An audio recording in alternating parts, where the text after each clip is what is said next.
N'a fɔlɔ ye mun ye i b'a dɔn ko CEDEAO kan ka nɔ minɛ de les autorités nigériennes doivent porter plainte contre la CEDEAO. La CEDEAO a non seulement violé la charte des Nations Unies, la CEDEAO a violé ses propres textes. Moussa, CEDEAO, la CEDEAO n'est pas indiquée à intervenir dans un pays souverain. Madame Loubedima, premièrement, le premier principe fondateur de la Charte des Nations Unies, c'est le respect de la souveraineté des peuples. Peuple, la souveraineté. On dirait qu'il va beaucoup bien s'arrêter ni koleta karana bena peuple mo akambala akamune bala. C'est le peuple nigérien. Deuxièmement, c'est cette même charte-là qui autorise seulement le Conseil de sécurité des Nations Unies à intervenir selon le chapitre 7 et selon l'article 39, l'article 41 et l'article 42 qui donnent les modalités d'intervention. Donc la CEDEAO se substitue au rôle du Conseil de sécurité pour intervenir. Violation de la Charte des Nations Unies, du droit international. La CEDEAO viole encore la souveraineté, le caractère de non-ingérence dans les affaires intérieures d'un pays. L'article 2 du chapitre qui confère la non-ingérence dans les affaires intérieures d'un pays. CEDEAO violé. CEDEAO mɔgɔ k'a fɔ an ɲɛna olu ka CEDEAO texte jumɛn bɛ yen mun b'u autoriser ka intervention militaire kɛ texte jumɛn b'u autoriser yɛrɛ u ka kuma fɔ il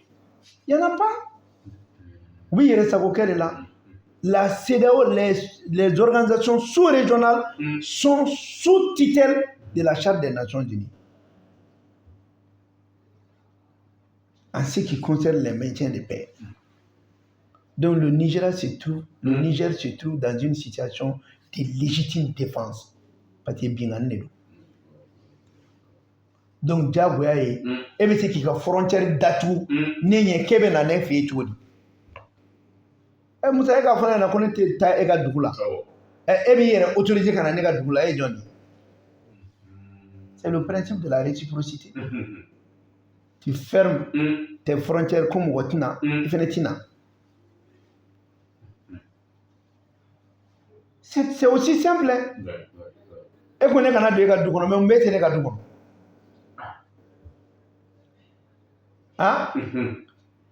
Dugu mɔgɔw b'u fara ɲɔgɔn kan ko fɔnba k'i tɛ don an si ka du kɔnɔ. Olu k'u fara ɲɔgɔn k'u bɛna don ne ka du kɔnɔ k'a bɛna ne kuma ɲɔgɔn a bɛ don cogo di. A tɛ na dɛ. Donc c'est le principe de la réciprocité. Donc CEDEAO mɔgɔw, même le Mali doit porter plainte contre la CEDEAO ainsi que le Burkina Faso. Parce que la CEDEAO est devenue une organisation en danger. On doit même signaler la CEDEAO maintenant au Conseil de sécurité. Ouais, comme une menace même pour la paix en Afrique. Et demander la dissolution de la CEDEAO. Le Mali, le Burkina, le Niger et même la Guinée doivent se mettre ensemble pour demander la dissolution de la CEDEAO qui est devenue une organisation de menace pour les peuples souverains. C'est quand on plainte de la dissolution de la CEDEAO. Parce que ce n'est plus une organisation qui défend l'intérêt des peuples de la CEDEAO, mais c'est devenu une organisation des bandits, des marionnettes qui sont contre les peuples de l'Afrique. Donc, donc c'est devenu une menace au cas où la dissolution peut être prononcée par les Nations Unies. Ou pas à il va porter, Chine va porter. On est souverain avant d'être membre des Nations Unies ou d'une organisation quelconque. principe de souveraineté kɔrɔ de anw ka dugu kun bɛ yen k'a sɔrɔ aw ka nin tɛ yen wa an bɛ don aw ka nin fɛn in na n'an ka dugu tɔgɔ de donc e bɛ se ko anw donna ni o duguya min ye e bɛ se k'o bɔ yan c'est ça le problème c'est la raison pour laquelle i bɛ communiquer fɛn fɛn bɛ parti o parti da ko Mali bɛ ka taga Niger dɛmɛ ko an ma tila an ta la. Le ministre de l'administration territoriale doit prendre des dispositions pour dissoudre ces partis politiques. Ça veut dire qu'ils sont en train de faire la promotion du terrorisme. Ils sont des facteurs de déstabilisation et ils constituent maintenant aussi une menace contre la paix.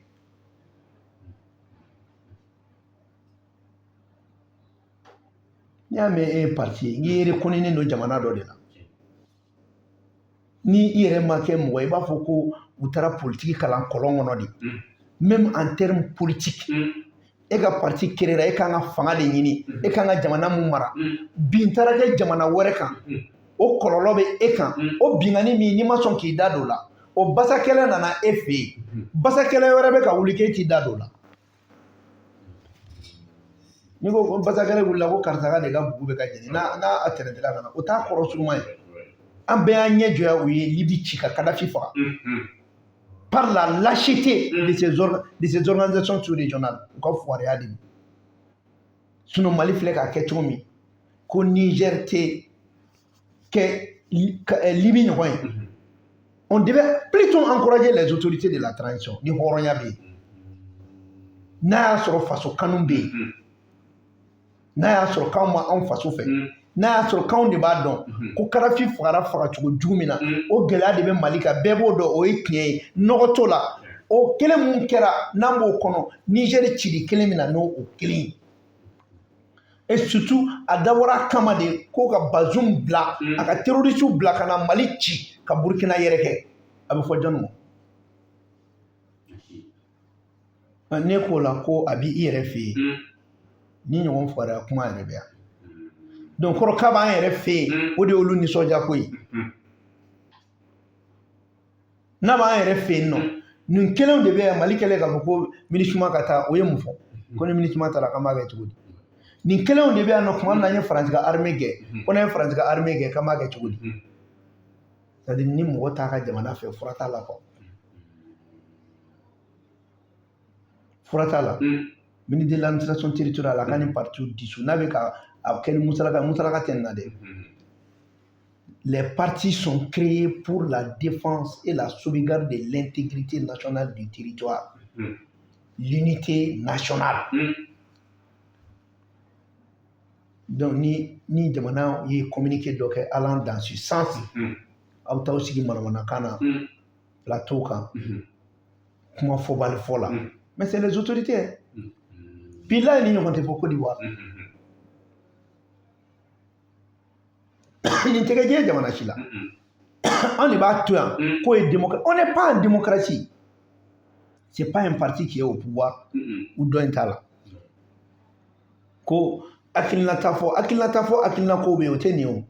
ni jamana ko kuma nana jamana ko kuma de bɛ yen l'ennemi de mon ennemi ne peut être que mon ennemi anw jugu de tun ye Bazoum ye Bazoum tun bɛ ka juguya de ta ka anw sɛgɛrɛ ko o mana Bazoum sɔrɔ o y'anw ka hɛrɛ ye wa mɔgɔ min bɛ Bazoum dɛmɛ i y'anw jugu ye mɔgɔ min b'a fɔ ko y'o sɔrɔ k'o ma jɛ i y'an jugu de ye kuma fila t'a la o cɛ k'a fɔ a da la ka terroristes libéré sarasiw minnu y'a minɛ u y'a fɔ bɛɛ ɲɛna k'an y'a minɛ parce que a tun bɛ fɛ ka terroristes de bila ka na Mali la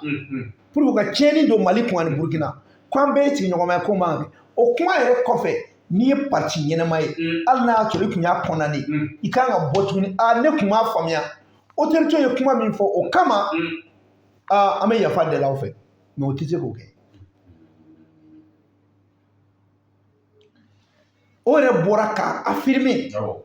k'an ye kangari da Bazoum ye a ye terroriste kelen bila o ma ɲa a tun bɛ fɛ ka terroriste wɛrɛw libérer walasa u ka don Mali la terroriste mana don Mali la jɔn de bɛ sa maliyɛnw tɛ yan donc maliyɛnw sali o t'olu ɲɛna foyi ye mais o saya kɔnɔ autorités ka gɛn ka bɔ fanga la dɔrɔn olu ka na i bɛ nisɔndiya gɛrɛgɛrɛ dɔ la mais o hɛrɛ bɛ f'i kɔ ni mɔgɔ mɔgɔ bɛ k'a ɲini ko gɛrɛgɛrɛ kana Mali la ni m'i kɔlɔsi o gɛrɛgɛrɛ bɛ taa ni e yɛrɛ a bɛ kɛ kɔ bilahi a bɛ k'i kɔ i bɛ ŋaniya dɔ ta ko o ŋaniya juguya kana jamana la n'e m'i kɔlɔsi o ŋaniya jugu nata a bɛ taa ne ye i kɔnɔ k'a bɛna min fɛnɛ kɛ jamana la wa o tɛ kɛ f'an ka miiri f'an ka bila an kunkolo la ko foyi t'anw bolo ni jamana in tɛ foyi t'an bolo ni Mali tɛ an barajuru de ye ni jamana in ye mɔgɔ bɛ se ka juguya i ka jamana ma ka se nin degré ma cogo di fanga kama fanga yɛrɛ tun b'aw bolo san 30 a ye mun de k'a la san 30 fanga dira aw ma mɔgɔ ma foyi kɛ a b'aw bolo a ma se ka foyi kɛ sisan tuguni o fanga kelen ko k'o d'aw ma a bɛ d'aw ma cogo cogo a ka di aw ma a bɛ mun de k'a la pendant 30 ans k'an minɔgɔ pendant 30 ans k'an kɔngɔ pendant 30 ans k'an jigi latigɛ pendant 30 ans hali an ka dugu jukɔrɔfɛn t'an ta ye hali an ka aéroport bɛɛ tun bɛ na feere jigiya foyi tun tɛ jamanadenw ye bilen u ye Ala minɛ dɔrɔn ka to ten yan'a ka bɔ k'o yafa deli yan'a ka bɔ k'o lakodɔn juru kun jalen bɛ aw kan na a bɛ jɔnya la ni Ala nana den di aw ma ka dɔgɔnin di aw ma ka balima di aw ma minnu bɛ k'o sira yira aw la a tɛ tugu olu kɔ ɲuman dɔn ni hɔrɔnya de b'a to ne bɛ ko bɛɛ kɛ jamana transition ye c'est pas parce que je suis au CNT CNT ma daminɛ an bɛ nin na an kan ka nisɔndiya bi ko Ala ye bɔnna di Mali ma diɲɛ bɛ ka kule ni mɔgɔ mun ye ni asidiya ni ɲɛngoya tɛ taa ni diɲɛ yɛrɛ bɛ ka ko maa min ka ɲi mun bɛ bila o contre la i t'i jateminɛ kɛ don dɔ la bɛ kɛ Asimi tɛ kɛ yan koyi a mɛn o mɛn a bɛ sa Maliki Jaw Sadio ne an bɛɛ bɛ bɔ yan don dɔ la mais an ka fɛn dɔ de kɛ an bɔnnaw bɛ se ka min bénéficier an kɔfɛ ni Mali kun tora ta olu kun ye mun bila u denw ye ou bien mun bila u mɔdenw ye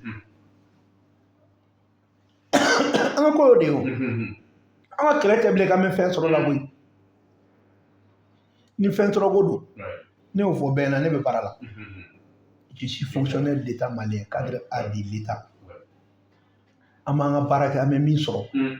ni ko wɛrɛ kɔni tɛ a bɛ se k'i balo hali n'a ye mɔni min hali n'a ma sukaro k'a la a bɛ dɔ ɲɛ an ye mais n'a fɔra ko wagati min na n'an kan ka bolo di ɲɔgɔn ma wagati min na an yɛrɛ kan ka fɔ ko karisa tiɲɛ na an kun dɛsɛra k'an yɛrɛ bɔ ninnu bolo mais n'a ma a y'an bɔ an bolo an k'an fara ɲɔgɔn kan o bɛɛ la aw b'a la de ko f'a ka di aw ma i b'a fɔ ko aw de dɔrɔn aw de n'a ka kan mɔgɔ wɛrɛ n'a man kan ne b'a fɔ kun jumɛn na n ko Asimi ka kɛ candidat ye c'est pas pour autre chose ne yɛrɛ bɛ se ka n ko ye candidat ye mais anw ta ye jamana ko ye min bɛ ka jamana jɔ bi a bɛ ka fɛn mun kɛ an k'a dɛmɛ jamana jɔ la sa an k'an to yɔrɔ dɔ la a ka jɔ an k'an to yɔrɔ dɔ la o ka jɔ minnu bɛ k'o baara kɛ an k'o dɛmɛ an bɛɛ bɛ hɛrɛ sɔrɔ o kɔnɔ an denw bɛ hɛrɛ sɔrɔ o kɔnɔ mais ne ko k'e yɛrɛ ni kɔnɔbaranin ani b'i ja wari min na min ka jamana ka wari ta ka t'i denw bila n'i ma t'u bila Canada i bɛ t'u bila Faransi u bɛ fan dɔ fɛ i bɛ jamana ka compte ta k'a kɛ i b'i ja avion kɔnɔ jamanadenw bɛ kɔngɔ ni minɔgɔ la muso kɔnɔmaw bɛ sa ka sɔrɔ muso kɔnɔma bɛ sa ka sɔrɔ a ma dɔgɔtɔrɔ yɛrɛ y'a ɲɛ na ekɔliso tɛ jamana min kɔnɔ o jamana kelen de kɔnɔ aw de b'aw ja halisa ko aw ɲɛ b'a la tiɲɛni kɛra a tɛ kuma c'est l'échec de la classe politique qui a fait qu'an bɛ nin na wa ne tɛ n yɛrɛ bɔ a la dɛ an bɛɛ de don c'est vrai que j'ai pas géré le pouvoir mais nous sommes tous coupables n'an ye a culpabilité fɔ o kɔrɔ ye mun ye an bɛɛ de ye politique kɔnɔna na ni baara kɛra an b'a fɔ k'an bɛɛ y'a kɛ mais tiɲɛnikɛla fana dɔnnen don dɛ tiɲɛnikɛla dɔnnen don mais ni jamajɛ ko kɛra aw bɛɛ bɛ jɛ k'a fɔ ko aw don donc n'an ma se k'o fɔ halisa anw de bolo k'anw de ka fisa ni jamanadenw ye an de bolo k'anw bɛ kodɔn ka tɛmɛ mɔgɔw kan et jusqu'à ce qu'ils se permettent ko Mali ye nin mun kɛ k'an y'an ka constitution kura violer Musa ne ɲɔgɔn kuma jugu fila tɛ nin kɔrɔ ye ko hali ninnu tɛ constitution ye maa dɔ yɛrɛ mun b'a kɔnɔ. Article dɔ bɔra ko article 117 ko an y'o déclaration de guerre bɛɛ fɛn dɔ kɛ ko b'o kɔn ko kan ka tɛmɛ sira dɔ ni sira dɔ fɛ k'a ma tɛmɛ fɛ. Ni sira ko don gouvernement ma communiqué kɛ yan jɔnni kan ka communiqué dɛmɛ CNT ma bɔ ko an bɛ communiqué soutenir ɔ sira wɛrɛ bɛ yen ka tɛmɛ CNT ko k'a sɔnna aux violations même. Et le CNT fait office de parlement dans la nouvelle constitution. L'article 189 dit que la législation en vigueur demeure valable sauf contraire à la constitution ou si ça fait l'objet d'abrogation express. L'article 190, les institutions en place continuent jusqu'à la mise en place d'une nouvelle institution. Le gouvernement a communiqué que CNT ko ka sonna vote ko kuma b'o la bilen o ye communiqué kɛ an ko an sɔnna fɛn jumɛn bɛ yen bilen ko wɛrɛ bɛ yan ou bien bɛ fɛ ka ko vote yan vote ko t'a la o assemblée ma communiqué kɛ kaban e jɔnni ye k'a fɔ k'a ma sɔn a ma c'est nous qui sommes propriétaires de ce communiqué. Ce communiqué, c'est l'OCNT. On a approuvé, même on est en fait. Bon, on va refaire tout. C'est eux-mêmes qui sont en violation de la Constitution. Pourquoi? Mali Constitution préambule, préambule Coco, on se réfère à l'histoire millénaire du Mali. Depuis Malika Histoire Djan. Malika Histoire Djan, na Niger ta là. Aoussa t'a la Empire Songo t'a la on woni dɔ bɛ ka bagan anw yɛrɛ bɔnna dɔw de ma hali ni kɛlɛ wulila bi Côte d'Ivoire an bɛ taga Côte d'Ivoire dɛmɛ parce que histoire millénaire min fɔra ko an bɔnnaw Côte d'Ivoire b'o la o n'u taara Gambie bi an bɛ t'u kama hali ni Ambalo bɛ yen parce que Gambiens olu bɔra Mali la yan nɔ ils faisaient partie de l'Empire du Mali n'u taara Sénégal an bɛ t'u kama Sénégal ça faisait partie du Mali. La Guinée, la même chose. Le Burkina, la Côte d'Ivoire, le Bénin. Ni belle que nous donc, Mali ka constitution est réussie, mais follow ko an bona ou la an hakili to an kume wati mina kunu an bo mirina do an ga barala. Donc nan ye an yɛrɛ bona do dɛmɛ kɛlɛ la o violation bɛ mi an bona o man kɔrɔ ni olu ka bi constitution ko kuma ye. Filanan Mali ko ale pɛrɛlen don farafina bɛ keleya u bɛ keleya bɛ don ba la cogo cogo ale bɛ o dɛmɛ hali n'ale b'a ka dugukolo yɔrɔ dɔ bila o kama. Le Niger fait partie de l'Afrique et le Mali a défendu un pays dans sa légitime défense. C'est pour l'Union africaine, c'est pour l'unité africaine. Encore la Constitution. Encore la Constitution, le Mali dit que nous sommes un pays souverain. Mali ka RB fait un phénomène à do ola l'intérêt supérieur du peuple malien. À quoi le peuple gagne le Niger Chila? Le Niger Flengolon Chila. Est-ce que Mali a intérêt à danger là? Et donc pour que l'intérêt du Mali ne soit pas à danger, pourquoi on ne défend pas le Niger? Voilà, c'est-à-dire le comment au fond.